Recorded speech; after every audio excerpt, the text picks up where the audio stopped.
Welcome to mega 9 TV. నేను సింధు. శ్రీశైలం ఒక ప్రసిద్ధ శైవ క్షేత్రం, ఆధ్యాత్మిక కేంద్రంగా పేరుగాంచింది. ఇక్కడి ప్రత్యేకతలను అన్వేషించేందుకు సందర్శకులకు ఎన్నో ఆహ్వానాలు ఉన్నాయి. ఆ ప్రత్యేకతల్లో ఒకటి శివాజీ మహారాజు స్ఫూర్తి కేంద్రం.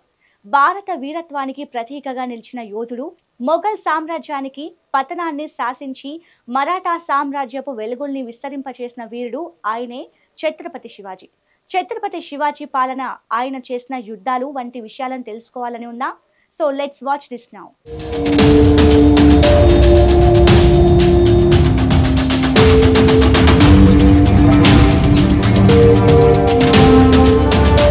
స్వరాజ్య కాంక్షను రగిలించి చరిత్ర పుటల్లో సువర్ణాధ్యాయంగా నిలిచిన మరాఠా యోధుడు.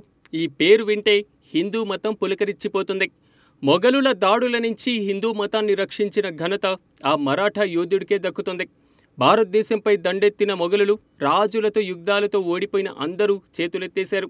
ఈ ఓటమితో మన దేశంలో హిందూ దేశం అంతరించిపోతుందని అంతా అనుకున్నారు. అయితే అప్పటికే కటిక చీకటి నుంచి నిప్పు కనికలా ఛత్రపతి శివాజీ మహారాజ్ దూసుకొచ్చారు.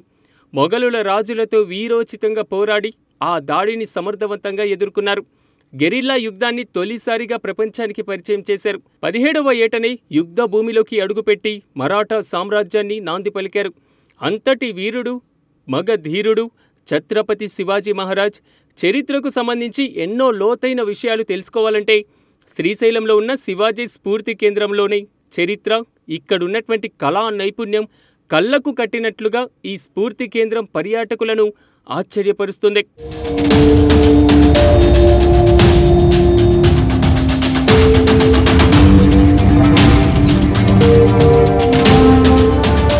శ్రీశైలం మహాక్షేత్రంలో శ్రీ శివాజీ స్ఫూర్తి కేంద్రం చాలా అద్భుతంగా నిర్మించబడింది. కేంద్రంలో అడుగు పెట్టగానే శివాజీ మహారాజ్ 12 అడుగుల ఎత్తైన కాంస్య విగ్రహం దర్శనమిస్తుంది. ఈ విగ్రహం ముందుగా శివాజీ మహారాజ్ రాజ్యంలో జరిగేటువంటి సభల మాదిరిగానే కోటలో ఒక సభ మండపాన్ని ఏర్పాటు చేశారు. శివాజీ పక్కన ఆయన తల్లి, తమ్ముడు, సేనాధిపతుల విగ్రహాలు కూడా ఉంటాయి. శివాజీ కోట పక్కనే ధ్యాన మందిరం ప్రత్యేక ఆకర్షణ. శివాజీ మహారాజ్ భక్తి, ధ్యానానికి మెచ్చి భ్రమరాంబాదేవి అందజేసిన ఖడ్గం కూడా ఈ మందిరంలో ఉంచబడింది. ధ్యాన మందిరం ముందు భాగంలో శివాజీ ధ్యానం చేస్తున్న దృశ్యం వెనుక పార్వతీదేవి విగ్రహం చూపుతూ కనుల పండుగగా ఉంటుంది.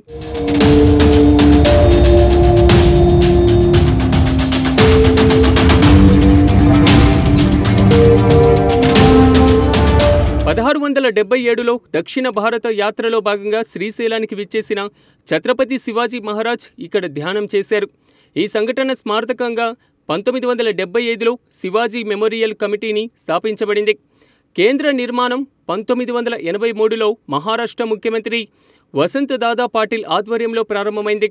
ఆంధ్రప్రదేశ్ దేవాదాయ శాఖ నుంచి 99 ఏళ్ల లీజు పద్ధతిలో 10,233 చదరపు గజాల భూమిని కేటాయించబడింది.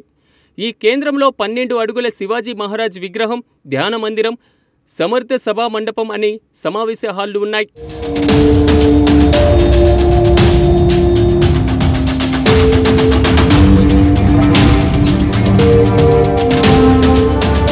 శివాజీ స్ఫూర్తి కేంద్రాన్ని పెద్ద పెద్ద స్తంభాలతో, చాలా అద్భుతంగా కట్టడాలతో నిర్మించారు. క్రీస్తు పూర్వంలో రాజుల ఇండ్లు ఎలా ఉండేవో ఆ విధంగా పెద్ద పెద్ద కట్టడాలు కట్టబడ్డాయి. శివాజీ కోటను చూడగానే మనసులో ఏదో తెలియని అనుభూతి కలుగుతుంది.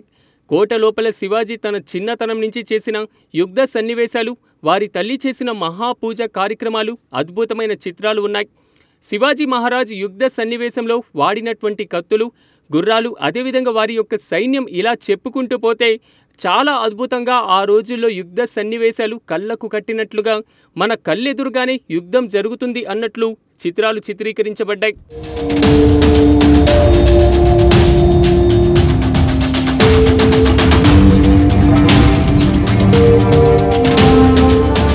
(1677లో అప్పటి గోల్కొండ సుల్తాన్ అబుల్ హసన్ కుతుబ్ షా, ఛత్రపతి శివాజీకి మధ్య చక్కని సంబంధాలు ఉండేవి. ఈ నేపథ్యంలో ఆయన శ్రీశైలం దర్శనానికి అక్కడికి రావడం జరిగింది. ఈ క్రమంలో గోల్కొండ మంత్రులైన అక్కన్న మాదన్నలు శివాజీని ఆహ్వానం పలుకగా ఆ యాత్ర పూర్తవగానే అక్కడే ఉన్నారు. అయితే శ్రీశైలంలో భ్రమరాంబ ఆలయంలో శివాజీ తనను తాను దేవికి అర్పించుకోవాలనుకున్నారు.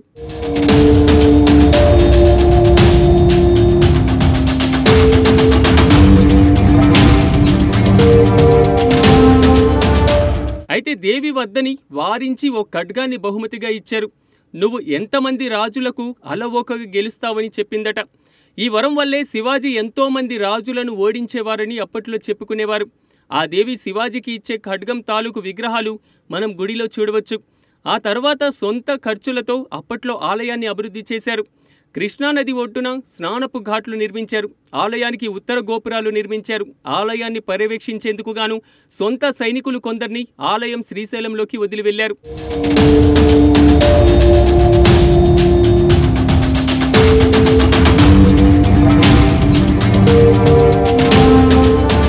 ఈ కేంద్రం చుట్టుపక్కల గిరిజన ప్రాంతాల అభివృద్ధి కోసం వైద్య శిబిరాలు, విద్యా కార్యక్రమాలు, అన్నదాత సేవలు నిర్వహిస్తున్నారు. ఇది జాతి మత స్ఫూర్తితో దోహదపడుతూ శివాజీ మహారాజ్ ధైర్య స్ఫూర్తికి స్మరించుకునే ప్రాముఖ్యమైన కేంద్రంగా నిలిచింది.